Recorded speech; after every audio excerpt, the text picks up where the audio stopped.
I'm showing you how to make my delicious protein strawberry smoothie with cottage cheese.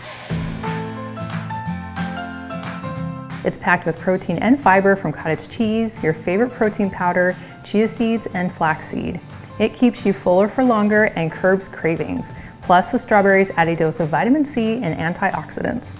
All you need to make this smoothie is a high-powered blender, and you could use either the upright pitcher or just the cup like I am. We're going to start by adding 1 cup of almond milk, and I like to use unsweetened almond milk, and I can use the little measurements on my cup to measure out 1 cup. Next, I'm going to add half a cup of cottage cheese, and you can use any variety that you like. Next, we're going to add 1 cup of strawberries, and you can use fresh or frozen. I prefer using frozen because then my smoothie is nice and cold. And then for some added protein and fiber and healthy fat, I'm adding 1 tablespoon of white chia seeds. And I'm using white just for the color, but you could also use black. It has the exact same nutritional value. And I'm also going to add 1 tablespoon of ground flaxseed.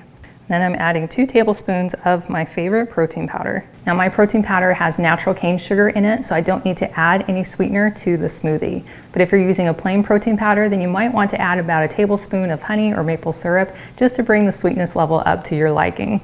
Now I'm going to screw on my lid, and then I'll place it on my blender base, lock it in, and then let it blend until it is smooth and creamy. So in about 30 seconds, we now have this very delicious and high protein and healthy strawberry smoothie. Oh, that smells so good. And then I like to enjoy it right out of my smoothie cup. That is so delicious. I love using blended cottage cheese because it gives it almost a strawberry cheesecake flavor. But you can also use Greek yogurt in place of cottage cheese if you prefer. But the Greek yogurt is a little more tart, so you may need to add a little bit more additional sweetener. Well, thank you for hanging out with me to make this quick smoothie, and I've included a link to the full recipe and video in the video description below, and it takes you to my website, gentletummy.com. And I also invite you to like and subscribe to my channel, and if you know someone else who you think would love this recipe, please share this video with them.